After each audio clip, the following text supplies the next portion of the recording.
बघा, आज मी एक छानशी गोष्ट सांगणार आहे. बोधकथा आहे आणि ती महात्मा गांधीजी यांच्या विषयावर आहे. त्या गोष्टीमधून आपण काय घ्यायचं हे तुम्हाला ठरवायचं आहे. लक्ष देऊन ऐका.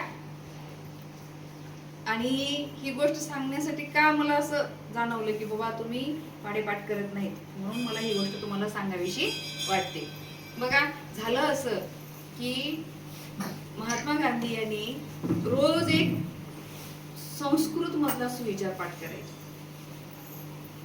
काय करायचे? संस्कृत मधला. मग तुमच्यासारखं असं पाठ होत नव्हतं. व्हायचं का? नाही. मग काय करायचे? आता संस्कृत म्हणल्यावर अवघड असते की नाही थोडस. संस्कृतचे शब्द थोडेसे कठीण असतात, ते आपल्या लक्षात राहत नाहीत. म्हणून मग त्यांनी काय केलं, जिथं आंघोळीची जागा होती, बाथरूम, त्या बाथरूम मध्ये दररोज एक सुविचार काय करायचे, लिहून लावायचे संस्कृतचा. आणि सकाळी आंघोळ करताना 10 ते 15 मिनिट आपल्याला आंघोळीला लागतात, त्या वेळेमध्ये तो सुविचार वाचायचे. नंतर दुपारी तोंड हातपाय धुवायचं असले की तेव्हा पुन्हा तो सुविचार वाचायचे. पुन्हा संध्याकाळी गेले तेव्हा तो सुविचार वाचायचा. परत हात धुवायला गेले तेव्हा तो सुविचार वाचायचा. असं दिवसातून 5-6 वेळा तो सुविचार वाचला जायचा आणि तो त्यांना पूर्ण दिवसभरामध्ये तो पाठ होऊन जायचा. म्हणजे जी गोष्ट अवघड होती ती गोष्ट त्यांनी काय केली, पुन्हा पुन्हा पुन्हा पुन्हा पुन्हा पुन्हा वाचन करून सोपी केली आणि त्यांना ती पाठ झाली. मग दुसऱ्या दिवशी पुन्हा दुसरा सुविचार लावायचा, तिसऱ्या दिवशी तिसरा सुविचार लावायचा. असं करत करत करत 1 नाही 2 नाही तब्बल 1100 सुविचार त्यांनी पाठ केले, तेही संस्कृत मध्ये. आणि मग नंतर त्यांच्या असं लक्षात आलं, अरे हे सुविचार तर आपण लिहून काढलेलेच आहेत, मग याचा अर्थ आपण लिहून काढला तर.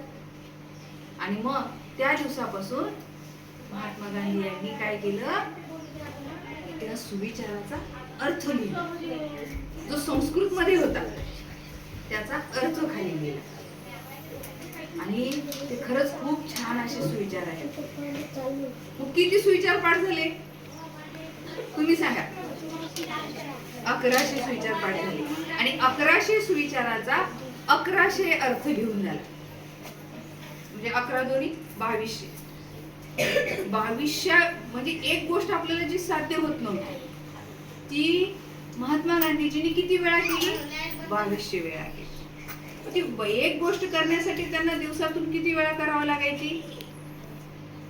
4 ते 5 वेळा. मग तुम्ही म्हणता पाडेपाठ होत नाही, पाडेपाठ होत नाही. मग आपण या कथेमधून काय घ्यायला पाहिजे? या बोधकथेमधून काय घ्यायला पाहिजे? वीर, काय घ्यायला पाहिजे? गोष्ट ऐकलेली आहे तुम्ही,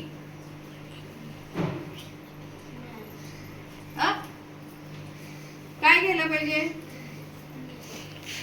अरे सांगा ना, काय घ्यायला पाहिजे? ज्ञान म्हणजे काय?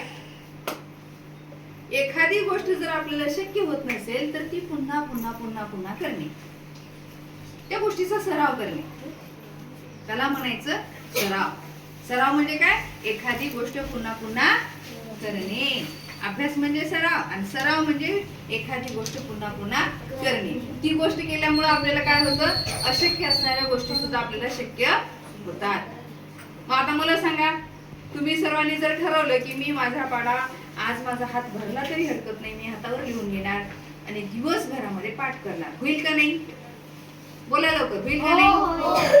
होईल. मग करणार का? करणार सर्वजण? काय कराल? कुठे लिहून घ्याल? हातावर. या हातावर असा उभा लिहून घ्यायचा. आपला हात झिजणार आहे का? फाटणार आहे का?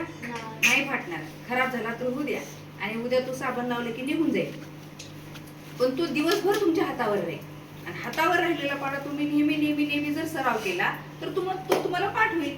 मग एका दिवसात एक पाढा केला, 30 पाढे किती दिवसात होतील? किती दिवसात होतील? 30 दिवसात होतील. मग 30 तर पाढे आहेत.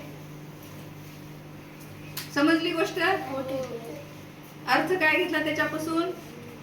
अशक्य असणारी गोष्ट जर आपण वारंवार सरावाने पुन्हा पुन्हा केली तर ती गोष्ट आपल्याला साध्य झाल्याशिवाय राहत नाही. Okay, thank you.